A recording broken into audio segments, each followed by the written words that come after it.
സ്വാഗതം. കാണാത്തതും കേൾക്കാത്തതും.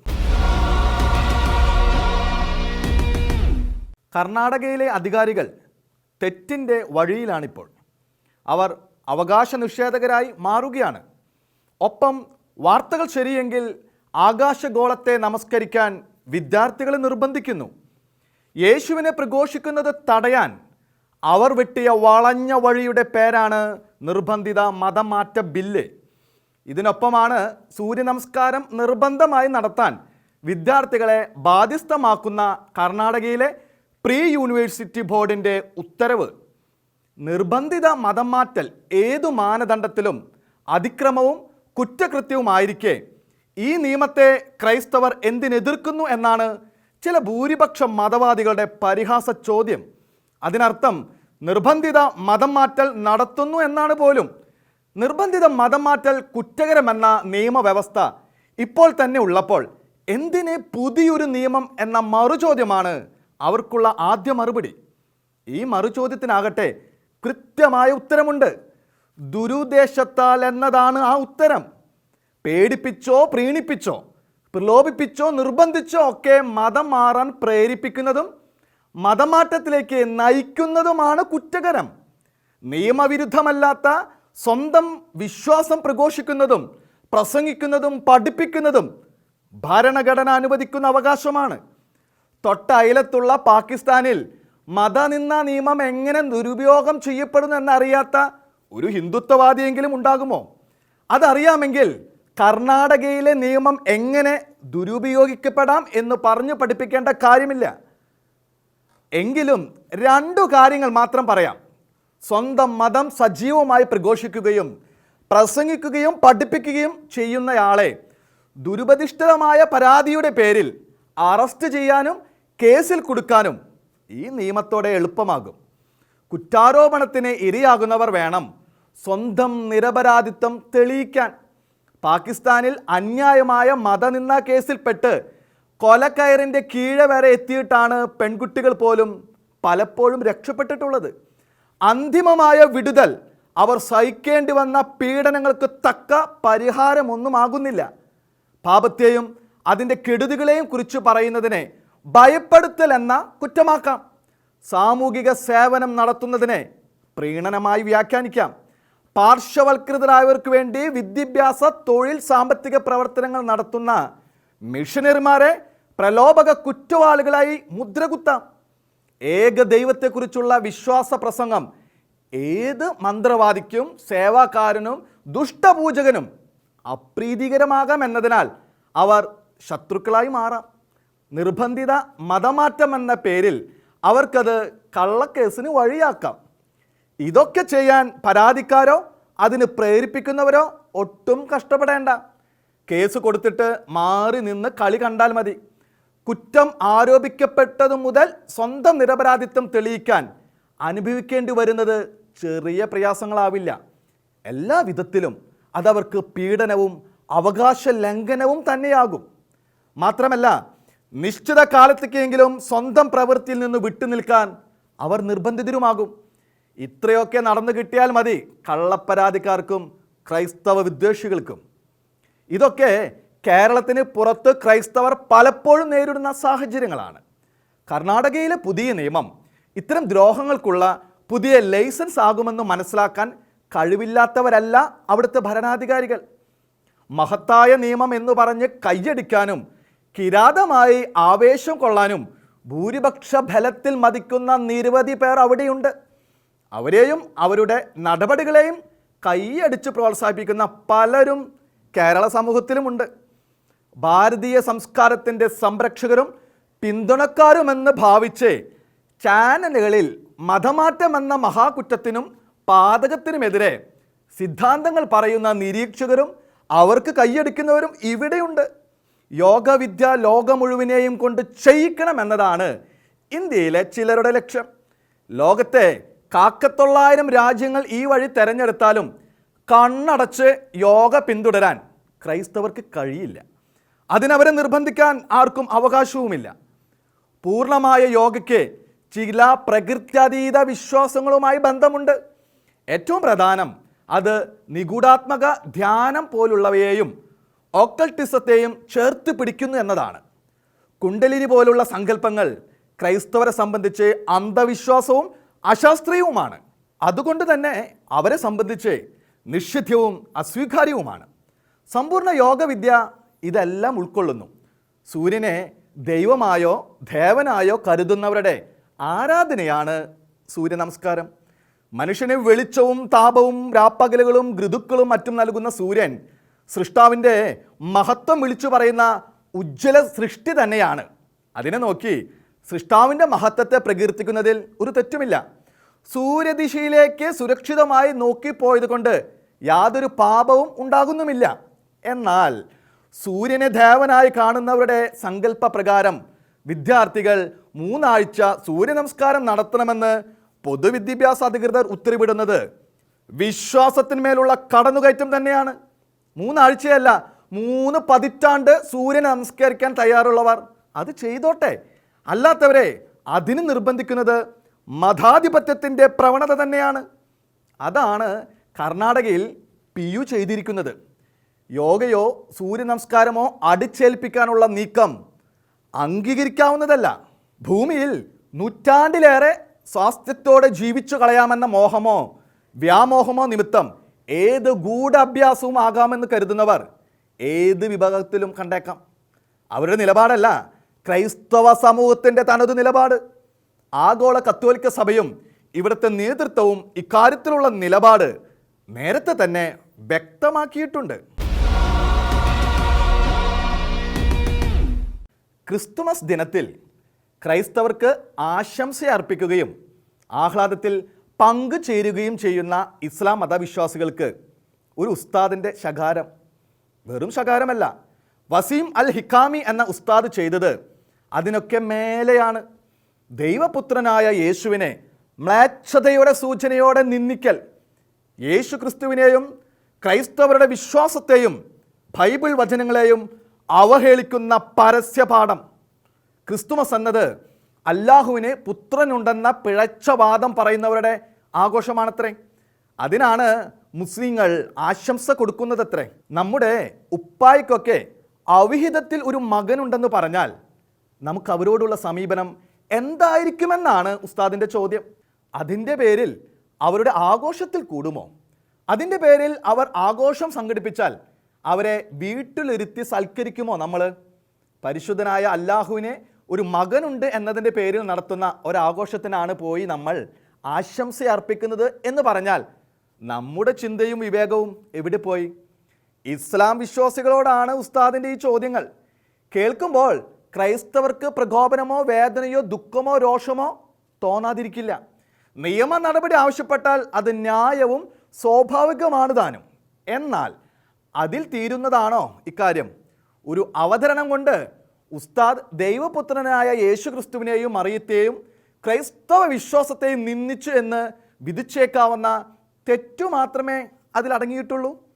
ഇസ്ലാമിൻ്റെ യഥാർത്ഥ വിശ്വാസം ഇതാണെന്ന്, ഇസ്ലാമിൻ്റെ തനി നിറം ഇതാണെന്ന് നിരവധി പേർ തിരിച്ചറിയുന്നില്ല. അതാണ് വിപത്ത്. ക്രൈസ്തവരുമായി തങ്ങൾക്കുണ്ടെന്ന് അവർ അവകാശപ്പെടുന്ന മറ്റു ബാഹ്യസാമ്യങ്ങളാൽ വഞ്ചിതരാകാൻ ക്രൈസ്തവർ നിന്നു കൊടുക്കുന്നു എന്നതാണ് ഗൗരവമേറിയ അപകടം. അത് ഏറെയും സംഭവിക്കുന്നത് ക്രൈസ്തവ യുവാക്കൾക്കും യുവതികൾക്കും തന്നെ. ക്രൈസ്തവർ തിരിച്ചറിയേണ്ടത് ഇതാണ്: യേശു ക്രിസ്തുവിനെ ദൈവപുത്രനായി അംഗീകരിക്കാതെ പ്രവാചകൻ മാത്രമെന്ന് പ്രഖ്യാപിക്കുന്നിടത്ത് തുടങ്ങുന്നു ക്രൈസ്തവികതയും ഇസ്ലാം വിശ്വാസവും തമ്മിലുള്ള ഒരിക്കലും നികത്താനാകാത്ത വിടവ്. ദൈവിക രക്ഷാപദ്ധതിയെ അട്ടിമറിക്കുന്ന ചിന്ത അതിന് തിരിച്ചറിയുന്നില്ലെങ്കിൽ അതാണ് വിപത്ത്. ഈ ഉസ്താദിനെ കുറ്റപ്പെടുത്തിയിട്ടോ രോഷം കൊണ്ടിട്ടോ അതിന് പരിഹാരമില്ല. കാരണം ഉസ്താദിൻ്റെ വിശ്വാസവും ഉസ്താദ് ശരണം വെച്ചിരിക്കുന്ന ഗ്രന്ഥവും ഒക്കെ ഇങ്ങനെയാണ് പറഞ്ഞു പഠിപ്പിക്കുന്നത്. ബൈബിളും അതിലെ സകല പുസ്തകങ്ങളും എഴുതപ്പെട്ടത് തങ്ങളുടെ പ്രവാചകനെക്കുറിച്ച് പ്രവചിക്കാനും അദ്ദേഹത്തെ ഉയർത്തിക്കാട്ടാനും വേണ്ടിയാണെന്ന് കരുതുന്നവരുടെ ചിന്താധാരയെ എങ്ങനെയാണ് വിശദീകരിക്കുക? ഖുറാനും ഇസ്ലാം വിശ്വാസവും തൊട്ടുകൂടാത്ത പവിത്ര സത്യങ്ങളായി തീവ്ര മനസ്സോടെ കൊണ്ടു നടക്കുന്ന ഏതൊരാൾക്കും അങ്ങനെയേ പറയാൻ കഴിയുകയുള്ളൂ. അതിനായി തന്നെയാണ് ആ തത്വങ്ങളുടെ അവതാരകൻ ലക്ഷ്യമിട്ടിട്ടുള്ളത്. യേശു ക്രിസ്തുവിനെ വിശ്വസിക്കാനോ അവിടുത്തെ ദൈവപുത്രനായി കാണാനുള്ള കൃപാവരം ഈ നാഴിക വരെ അവരുടെ കൂടാരത്തിൽ ആർക്കുമില്ലെന്ന ദൗർഭാഗ്യകരമായ സത്യം ക്രൈസ്തവർ തിരിച്ചറിയണം. ഒന്നും കൂടി വിശദീകരിച്ചാൽ, യേശു ദൈവപുത്രനോ ക്രിസ്തുവോ ദൈവമോ അല്ലെന്ന് സ്ഥാപിക്കാൻ വേണ്ടി മാത്രം എന്നോണം രൂപപ്പെട്ട ഗ്രന്ഥവും വിശ്വാസവും തിരിച്ചറിയാത്ത ക്രൈസ്തവരുണ്ടെങ്കിൽ അവരെ അക്കാര്യം ഓർമ്മപ്പെടുത്തുകയാണ് ഉസ്താദിൻ്റെ വാക്കുകൾ. യേശുവിൻ്റെ ജനനം സംബന്ധിച്ച് ഖുറാനിൽ എന്താണ് പറയുന്നത്? ഖുറാനിൽ യേശുവോ യേശുവായോ ഇല്ല, ഈസായേ ഉള്ളൂ. ആ ഈസ പിറന്നതിനെക്കുറിച്ച് ഖുറാൻ്റെ ഒരു മലയാളം പരിഭാഷയിൽ മറിയം എന്ന് പേരുള്ള 19-ാം അധ്യായത്തിൻ്റെ 16 മുതലുള്ള വാക്യങ്ങളിൽ കാണാം. ഉസ്താദിൻ്റെ ഗ്രന്ഥത്തിലെ മറിയം ഗർഭം ധരിച്ചത് കന്യകയായിരിക്കെ തന്നെ ജിബ്രീൽ ദൂതൻ വന്ന് മറിയത്തെ അറിയിച്ച പ്രകാരം, അതായത് ഇസ്ലാം ദൈവമായി കരുതുന്ന അല്ലാഹുവിൻ്റെ നിശ്ചയപ്രകാരമാണ് മറിയം ഗർഭം ധരിച്ചത്. അത് മാനുഷിക രീതിയിലുള്ള ഗർഭധാരണമല്ല, മാനുഷിക പിതാവില്ലാത്ത ശിശു. ഇക്കാര്യത്തിൽ ബൈബിളിലെ യേശുവിൻ്റെ ജനനവുമായി വ്യത്യാസമില്ല. പക്ഷേ ഖുറാനിലെ മറിയത്തിൻ്റെ ഗർഭധാരണം അവിഹിതമാണെന്നോ നമ്മുടെ ഉപ്പയ്ക്കൊക്കെ അവിഹിതത്തിൽ മകനുണ്ടായാൽ എന്ന പോലെയാണ് ഈസ എന്നോ ഉസ്താദിന് തോന്നലില്ല. അങ്ങനെ ആക്ഷേപിക്കലുമില്ല. യേശുവിൻ്റെ കാര്യത്തിൽ മാത്രമേ ആ തോന്നലും പറച്ചിലും ഉള്ളൂ. കാരണം താൻ ദൈവത്തിൻ്റെ അല്ലാഹുവിൻ്റെ ദാസനാണെന്ന് ശിശുവായ ഈസ തന്നെ അത്ഭുതകരമായ രീതിയിൽ മാലാഖരോട് പറഞ്ഞത്രേ. ഖുറാനിൽ അങ്ങനെ കാണാം. എന്ന് വെച്ചാൽ മനുഷ്യരില്ലാതെ അല്ലാഹു തീരുമാനിച്ചത് കൊണ്ട് പിറന്ന ശിശുവാണെന്ന്. ശിശുവിൻ്റെ അത്ഭുത വചനം കേട്ടാൽ പിന്നെ മാലോകർക്ക് സംശയമില്ലല്ലോ. അവിഹിതമെന്ന ആക്ഷേപം മറികടക്കുന്ന വിദ്യ. ഏതായാലും അല്ലാഹുവിൻ്റെ നിശ്ചയപ്രകാരം പിറന്നതാണ് താനെന്ന ശിശുവിൻ്റെ വെളിപ്പെടുത്തലല്ലാതെ സമൂഹത്തിന് കാണാൻ ഒരു മനുഷ്യപിതാവ് ഈസാക്കില്ല. അങ്ങനെ വരുമ്പോൾ മാനുഷികമായ പിതാവില്ലാത്തതല്ല, മറിയത്തിൻ്റെ ഗർഭധാരണത്തെയും യേശുവിൻ്റെ ജനനത്തെയും നിന്ദിക്കാൻ ഉസ്താദിന് പ്രേരണയെന്ന് വ്യക്തം. കാരണം യേശുവിനെ മാലോകർക്ക് മുമ്പാകെ ജോസഫ് എന്ന പിതാവുണ്ട്. മറിയവും യേശുവും ജീവിച്ച സമൂഹത്തിൽ ആർക്കും ഇപ്പോഴത്തെ ഉസ്താദ് പറഞ്ഞ സംശയമോ ആക്ഷേപമോ ഇല്ലായിരുന്നു. ഇവൻ ജോസഫിൻ്റെ മകനല്ലേ എന്ന് നാട്ടുകാരുടെ സാക്ഷ്യവും ബൈബിളിലുണ്ട്. മറിയം തന്നെ വെളിപ്പെടുത്തിയത് പ്രകാരം സുവിശേഷകാരന്മാരാണ് യേശുവിൻ്റെ ദൈവപുത്രത്വവും കന്യകാജനനവും ലോകത്തെ അറിയിച്ചിട്ടുള്ളത്. ഉസ്താദിനെ അലോസരപ്പെടുത്തുന്ന വ്യത്യാസം യേശു ദൈവപുത്രനാണെന്ന് ബൈബിൾ പറയുന്നു എന്നത് മാത്രം. കന്യകയിൽ നിന്ന് ഒരു പ്രവാചകന് ജന്മം അനുവദിച്ചു എന്ന് പറഞ്ഞാൽ മതിയാകുന്നിടത്ത് ആരും ചോദ്യമോ സംശയമോ ഉന്നയിക്കാതെ തന്നെ ഒരു സന്താനത്തെ സ്വീകരിക്കുക എന്നത് അല്ലാഹുവിനെ ഉണ്ടാകാവുന്നതല്ല. അവൻ എത്ര പരിശുദ്ധൻ എന്ന പ്രസ്താവന ഖുറാനിൽ ആവശ്യമായത് എന്തുകൊണ്ട്? ബൈബിളിലെ ദൈവപുത്രനെ നിഷേധിക്കണമെന്ന ലക്ഷ്യത്താൽ തന്നെയല്ലേ? ഈസ മാനുഷിക പിതാവില്ലാതെ അല്ലാഹുവിൻ്റെ തീരുമാനപ്രകാരം ഉണ്ടായി എന്ന് പറയുന്നതിൽ ഉസ്താദുവിനെ പോലുള്ളവർക്ക് അലോസരമില്ലെന്ന് കണ്ടല്ലോ. ദൈവത്തിൻ്റെ തീരുമാനപ്രകാരം മാത്രം ഉണ്ടായവനെ ദൈവപുത്രൻ എന്ന് വിളിച്ചു പോയാൽ അവരുടെ ചിന്തയിൽ വരുന്നത് ദൈവത്തെ പോലും ബന്ധപ്പെടുത്തുന്ന മ്ലേച്ഛമായ എന്തോ ചിത്രം മാത്രം. അത് ഏത് രോഗത്തിൻ്റെ ലക്ഷണം? ചുരുക്കം ഇതാണ്, യേശു പിറവിയുടെ കാര്യത്തിൽ മാത്രമല്ല ഏതു കാര്യത്തിലും ഇസ്ലാം പഠിപ്പിക്കുന്നതിൻ്റെ കാതൽ യേശു ദൈവപുത്രനോ ദൈവമോ മനുഷ്യരക്ഷകനോ അല്ല എന്നത് തന്നെയാണ്. യേശുവിൻ്റെ ബലിയിലും വചനങ്ങളിലും വിശ്വസിച്ച് ആരും അദ്ദേഹത്തെ പിൻചെല്ലരുത്, ആ രക്ഷാമാർഗം അവലംബിക്കരുത് എന്നല്ലാതെ എന്തു ലക്ഷ്യമാണ് അതിനുള്ളത്? അത് മനുഷ്യരുടെ ലക്ഷ്യമാണോ? മറ്റേതെങ്കിലും ശക്തിയുടെ ലക്ഷ്യമാണോ? 1.5 സഹസ്രാബ്ദത്തിൻ്റെ വ്യത്യാസത്തിൽ 40-ലേറെ ഗ്രന്ഥകാരന്മാർ രചിച്ച പുസ്തകങ്ങളുടെ സമാഹാരമാണ് ബൈബിൾ.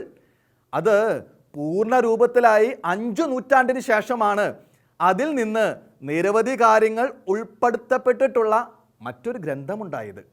അങ്ങനെയൊരു ഗ്രന്ഥം യേശുവിൻ്റെ ദൈവത്വവും രക്ഷാകർമ്മവും യേശുവിലുള്ള രക്ഷയും പാടെ നിഷേധിക്കുന്നു. അതിനായി ക്രൈസ്തവ വിശ്വാസത്തെ നിരന്തരം അനുധാവനം ചെയ്യുന്നു.